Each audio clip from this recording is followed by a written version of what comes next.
중산층은 어떤 사람일까요? 중산층은 원래 중간 정도의 소득이나 재산을 가진 사람을 뜻하죠. 보통의 경제력을 가진 사람, 너무 화려하지도 너무 빈곤하지도 않은 보통의 삶을 사는 그런 사람들이죠. 좀 더 구체적으로 OECD에선 이렇게 정의를 해요. 소득이 중위소득의 4분의 3보다 크고요. 2배보다는 작은 그런 사람입니다. 이걸 기준으로 보면 2023년에 우리나라의 중산층은 1인 가구의 경우에는 월 200만 원에서 540만 원을 버는 사람, 이 사람이 중산층이고요. 3인 가구의 경우에는 월 350만 원에서 930만 원을 버는 그런 사람이 중산층입니다. 굉장히 범위가 넓은데요. 문제는 이렇게 넓게 중산층을 정의하더라도 예전에는 우리나라의 대다수가 중산층이었는데 지금 점점 줄어서 더 이상 대다수가 아니라는 겁니다. 안녕하세요. 이원재입니다. 경제평론가이고요. 이원재 끝내주는 경제라는 경제방송을 진행하고 있습니다. 랩 2050 설립자이기도 합니다. 윌렌스키와 랜드가 만든 간단한 경제 모형, 심플 이코노미라는 모형이 있습니다. 이 모형에서는 중산층이 사라지는 현상을 아주 잘 보여주는데요. 규칙들이 굉장히 복잡해 보이지만 사실 한정된 돈을 무작위로 배분하는 그런 규칙입니다. 무작위 배분이란 특성 때문에 결국에는 사회 전체의 부가 가운데가 두터운 정규 분포를 따를 것 같아 보이는데요. 실제로는 이 모형을 반복해서 실행하면 지수 분포가 됩니다. 부의 분포가 대부분의 사람들은 가난하고 일부 최상위층이 막대한 부를 가져가는 이런 분포가 된다는 이야기입니다. 이 모델은 국가 같은 외부의 개입이 없이 행운만으로 시장이 운영되는 경제에서 중산층이 서서히 사라질 수밖에 없는 그런 현실을 잘 모사해서 보여주고 있습니다. 그러면 이것보다 더 복잡한 규칙에 따라서 부가 분배되는 현실 세계에서는 어떨까요? 시장에서는 공정한 경쟁에 따라서 소득 분배를 한다고 하잖아요. 그럼에도 불구하고 현실 세계에서도 비슷한 형태로 부가 점점 집중되고 있습니다. 많은 연구에서 대부분의 자본주의 선진국 시장 경제에서 소득 분포가 지수 분포로 차차 변해왔다는 점을 확인해주고 있습니다.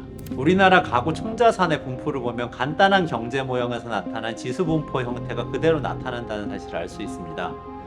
1990년대 이후에 우리나라 중산층의 비중은 꾸준히 줄어들고 있고요. 앞으로도 줄어들 것으로 보입니다.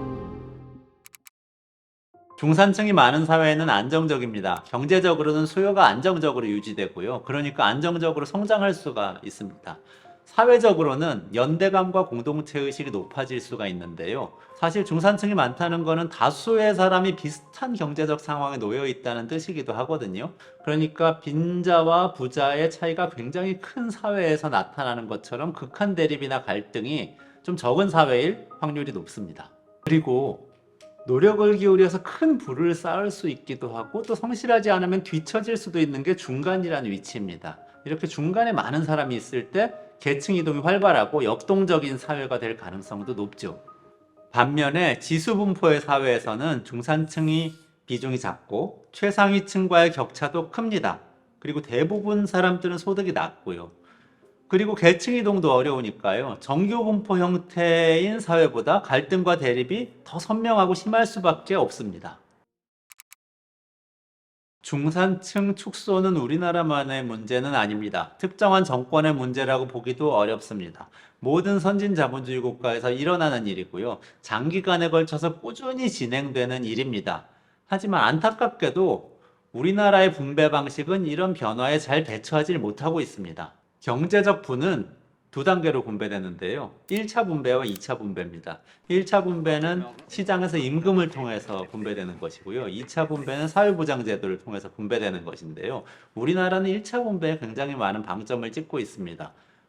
다시 말해서 경제적 성과가 기본적으로 시장을 통해서 분배가 다 된 다음에 정책은 이 분배에서 실패한 일부 영역에서만 분배를 추가로 한다. 이렇게 되어 있는 겁니다. 그러다 보니까 사회보장제도가 기초생활보장제도나 근로장려세제 이렇게 저소득층만 돕는 걸 목적으로 한 그런 정책이 주를 이룹니다.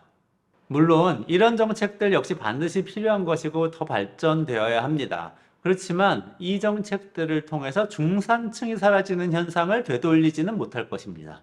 중산층의 회복은 중위소득 근처에 있는 계층의 소득이 늘어나야 되잖아요.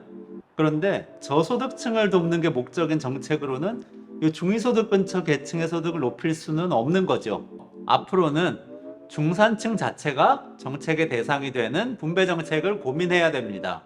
구체적으로 어떤 방법이 중산층을 회복할 수 있을까요? 여러분들은 어떤 상상을 하시나요? 제가 상상하는 방법이 궁금하시다면 분배 시리즈 3편 AI가 일자리를 지운 뒤 생기는 일, 이 편을 확인해 주세요.